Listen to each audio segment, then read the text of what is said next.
Hey friends, this is Andy of This Summit Fever. This is a conversation with Christian Soden, a good friend of mine. He's the man behind all of the visual aspects of this latest release of ours called Distraction Rituals. And here we explain some of the inspiration behind the ideas and how it came about. Enjoy. The songs started coming together mid to the end of 2022, and we'd written this song that I was really happy with. We both felt really good about it being probably the lead track called Messiah. I remember explaining to you that, you know, I kind of about what the song was about, which was the rough concepts with the phones and yeah. And you came back with a couple of ideas which immediately I was blown away. Jim as well, and you know, for a while that was going to be the cover. You know, that was going to be what we were going to go with. Cause we were going to use that as the basis for the artwork, and then that leapfrogged onto the idea for the look of the video, didn't it? It did, yeah, that's right. We wanted quite harsh lighting, didn't we? You know. Yeah, I'd got an idea for what I wanted the visual to look like in my head, which was like a super high contrast, almost like a completely black and white sort of image with you know no grey tones or anything, but that I really didn't know how we were going to do that, so that we kind of knocked that on the head. But then when you had the idea for when you were explaining to me about the concept behind the mobile phone lighting, that was when I thought of, let's have like strip lights behind you so that you're almost silhouetted against these things. So we had to make those. You did. Well, yeah, I made those with my dad actually over a few days. My dad helped me wire it all up. Yeah, but it was mad to see how kind of well that very initial idea of yours, like, and you drew it out on a bit of paper, because initially I was like, what are you talking about? You know, like I couldn't really get my head around what it is that you were saying, you know, but you drew it out and I was like, so it's kind of like looks a bit like a ladder in a way. And like, yeah, that's kind of it, right? Okay. And even the whole time I was building it, I was like, I don't know about this, you know. But once we got it into the room and, you know, we stood in front of it, and it was like kind of works. You know? Yeah, I think that kind of speaks to a sort of common problem that I have, which is because of my job, I can quite easily picture how things are going to look as a finished thing, and if you're not used to that, if you're not used to being able to kind of visualize things like that, it can be pretty hard to convince other people that no, it'll work. Like we need to just get it to this sort of stage, not finished, but you know, so that it's at least you know, you can get some sort of idea of the scale of it yourself, which I think once you got it actually built and these things attached to those frames, you could sort of see what I meant then. Oh, for sure, yeah. But I think until we got it into the room, like I wasn't sure like how well it would work, and I think it, you know, it really kind of set apart like anything we'd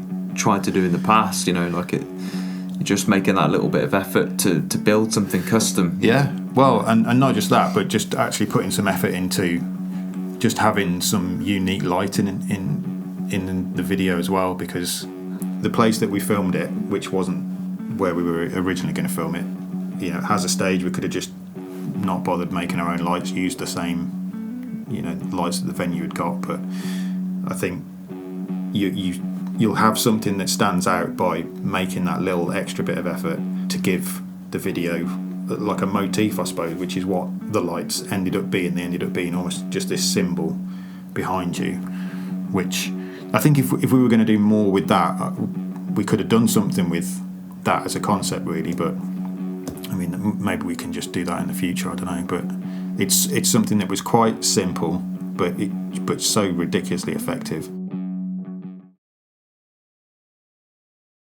To me, it looks like a sort of glass plate. You know, like how did, because you have to kind of work to read that. Like, well, how did that kind of come about for you? In terms of why I went with that style, I suppose part of it is because that's just what I was really wanting to try at the time, and it seemed like it was going to work with what I'd got in my head after you told me what the album title was. Because for some reason, as soon as you told me the title, like with the way that I've got the letters sort of stacked, that I saw that immediately. And because I don't know whether you remember, were you here when you told me that? I can't remember whether it was like face to face, but I grabbed a bit of paper and I started to write the thing out because I wanted to see if there were enough letters in those words to turn it into a grid, basically. I have a vague recollection, yeah, but I wasn't sure that was what you were doing. Yeah, because as soon as you said it, I was like, right, first I've got to make sure I'm spelling it right, and then make sure I can actually split it up into what I was thinking, because I could kind of see it. I couldn't see like what I was going to do with the colours or anything like that, but because I think that came almost last, really, because the colours looked a little bit different all the way through this. Yeah, I wanted to go with something that was indistinct in its appearance, so that you know it isn't anything really. It's just completely abstract, but to do something with the text that made it a bit more interesting than just laying everything out. So on the print that we had made, that's the sort of, I suppose that's the version of the artwork that I want to use, where the text kind of fades out and you have to really work to read the whole thing. But on the actual CD cover itself, I decided to rein it in a little bit just to make it a little bit more apparent. You've really kind of destroyed the image behind the text. Yeah, I mean the artwork itself is just a series of textures just overlaid. Really, there isn't what you would say an image there. It's all just a mess of textures, and then just picking and choosing parts of each layer because it's all done in Photoshop. So I'm just blending bits of different texture files and then messing with how they interact, dialing certain bits up and other bits back, and just keep going until you can't really recognise the parts of the images being separate from the other parts.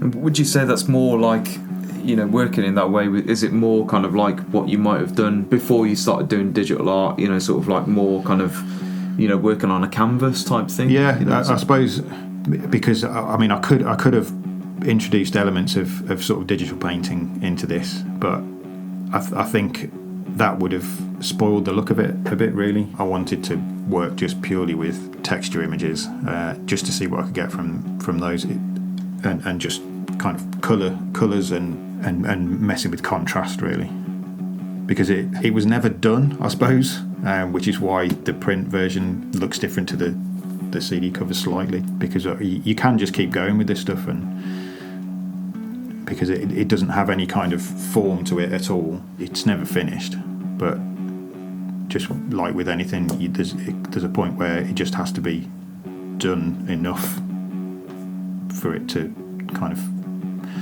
work as intended, and I think that was where we ended up with this. But then just changing the text on the print to match what you would see on a sort of thumbnail on Spotify or whatever, because I think it would be recognisable as just the artwork where I wanted it, but I wanted the text a little bit more